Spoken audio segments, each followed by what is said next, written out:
अस्सलाम वालेकुम। आदाब। महाराष्ट्र में विधानसभा के चुनाव लग चुके हैं और उसकी जो तिथि है वो भी डिक्लेयर हो गई है और ऐसे में महाराष्ट्र के चुनाव की तैयारियों को सभी राजनीतिक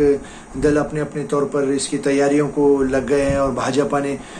सबसे पहले 99 उम्मीदवारों की यादी यहाँ पर डिक्लेयर कर दी है और एक के बाद एक सियासी पार्टियों द्वारा अपने अपने उम्मीदवारों की घोषणा यहाँ पर धीरे धीरे कर रहे हैं। लेकिन ऐसे में फिलहाल महाविकास आघाड़ी में एक और जहाँ कांग्रेस और शिवसेना उद्धव ठाकरे गठ में जो टिकटों को लेकर थोड़ा यहाँ पर जो बैठकें चल रही है उसमें एकमत नहीं हो रहा है और ऐसे में कांग्रेस की जो पहली यादी है वो लेट हो रही है और अब इसकी अधिकृत घोषणा यहाँ पर पहली यादी की 23 तारीख को होने की यहाँ पर समाचार प्राप्त हो रहे हैं और कांग्रेस और शिवसेना में कुछ सीटों को लेकर खासकर विदर्भ के सीटों को लेकर तनातनी चल रही है और वहीं पर भाजपा में भी जो 99 उम्मीदवारों की यहाँ पर जो उन्होंने लिस्ट जारी की है जिनमें कुछ 15 सीटों पर यहाँ पर बंडखोरी करने की तैयारी भाजपा के कुछ नेताओं द्वारा किया जा रहा है और कुछ शिंदे गठ के भी कार्यकर्ता वहाँ पर नाराज दिखाई दे रहे हैं और ऐसे में पूरा पिक्चर क्लियर हुए तक यहाँ पर पार्टियों में बंडखोरी का दौर भी रहेगा और जो नाराज कार्यकर्ता है जो पिछले कई सालों से तैयारी करते आए हैं वो कहीं ना कहीं अपक्ष लड़ने की तैयारी कर रहे हैं या फिर दूसरी पार्टियों में टिकट लेकर करने चल रहे और फिलहाल हम आपको यहाँ पर क्लियर कर देते हैं कि महाराष्ट्र के चुनाव एक अहम चुनाव माने जाते हैं। 288 सीटों पर चुनाव है और मराठवाड़ा में 46 सीटों पर चुनाव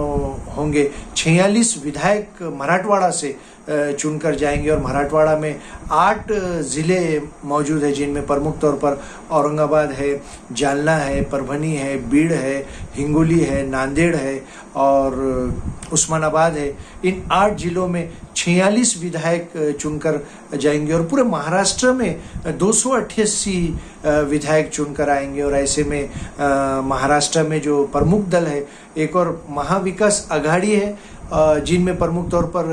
राष्ट्रवादी कांग्रेस पार्टी शरद पवार कांग्रेस पार्टी और शिवसेना उद्धव ठाकरे गठ है और समाजवादी पार्टी भी उनका सहयोगी दल है और दूसरी तरफ महायुति है जिनमें प्रमुख तौर पर भाजपा एक बड़ा